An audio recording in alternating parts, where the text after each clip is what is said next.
within. But again, if we look at these issues, I'm not too sure, unless there's something new, and without really taking all our time into the MTN. When it comes to foreign exchange transactions, I'm sure these are laws not made overnight.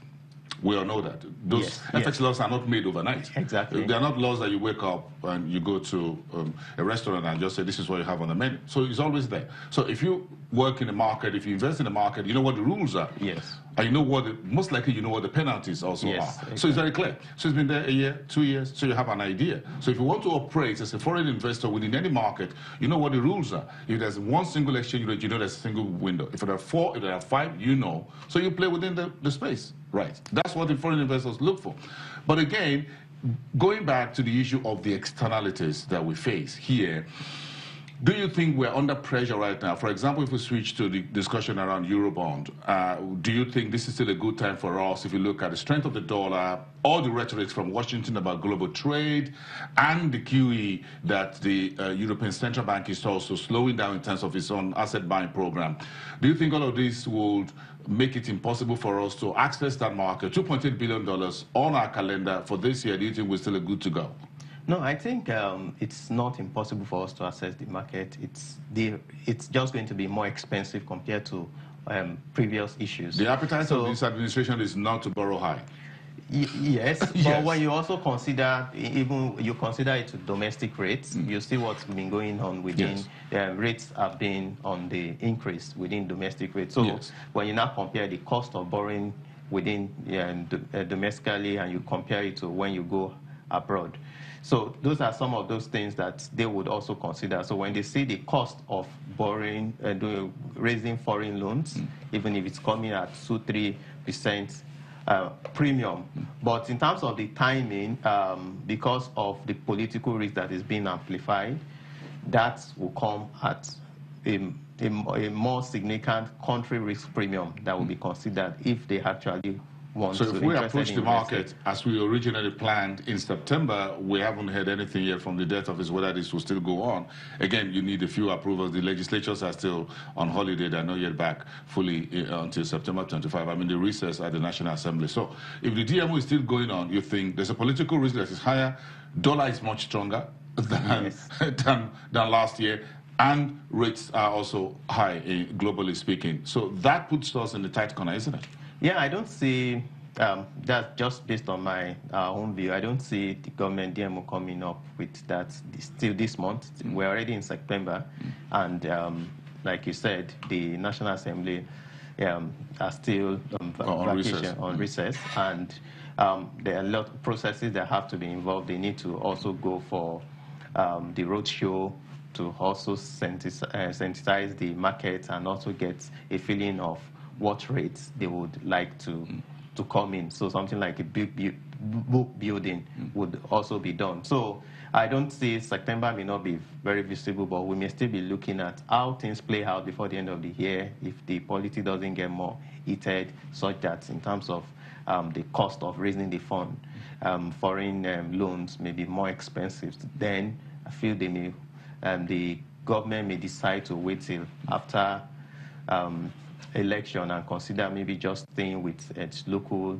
borrowings. But that will put more pressure in terms of the rates of local borrowings, because by the time you factor in also election spendings, the implementation of the budget in terms of spending budget, from implementing the budget, by the time you look at bring all those things together, it's going to put more pressure on the CBN in terms of its OMO rate, and that would increase the stop rates, which it's also going to crowd out the private sector, because most people will prefer to buy the bills, lock it down, than invest, because by the time you are getting as high as if you ask me, if I have the window, if you are paying, I don't mind taking the money from you. You're the one paying. If the rate is higher, you just wet my beak. But we've been through this cycle before, and we always come through it. What do you think we can do to grow our own market in such a manner that when these emerging markets, or maybe the next round of meltdown, whatever it is, shake-up will come from the developed markets, we never can tell.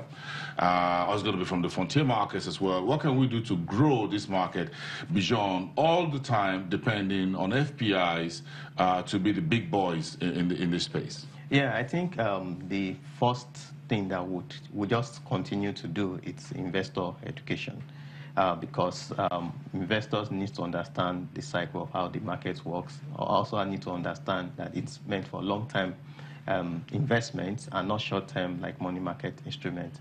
Beyond that, we also need to, in terms of the products, I know the NSA have been working on the features, the options, fine, the ETF is already existing, but also a lot of investors really don't understand how this works. We can't rule out the effect or the impact that Pencom can also play in this. Yeah, because they have long-term funds, the PFAs, they have long-term funds. They can also be able to identify stocks that have strong fundamentals and support. I wouldn't say use their money to support, but they can also invest more. But that will not be possible until we see the rates for fixed income instruments come down. Because as long as we continue to have very attractive fixed income rates, then the equities market will continue, domestically will continue to suffer for it, because you have risk-free investment, government bills, without any risk, you have guaranteed return. Give them a 12. When you look at the 12.5%, 12.98%. The true yield, by the time you factor I'm looking at the stock market down by almost the same margin year to date. Yeah, so you hold on a second. I know what to do. I have a very great idea what to do if I'm doing the market. So that's part of the challenge that we continue to suffer now. But investor education is also key, so that even when we have a lot of retail players in this market, we grow our online trading platform, that individual you can buy and sell even on your own, and you have some updates that can help you take decision algorithm that you can also build for you to be able to play this market. Sending investors back to school. But it's okay. Education, you can never overdo education. Investors education. Thank you very much, Ayodeji Ebo, who is the Managing Director and CEO at Afinvest Securities Temple. Back to you at the headquarters studios. So I see you sending investors back to school. That's wonderful and very interesting, actually. But of course, with rates being high, we need a bit more of that investors education in the markets and Nigerian system here, basically. Well, after this break, we'll be back again with more on buying and selling, especially with trading going on right now at the exchange.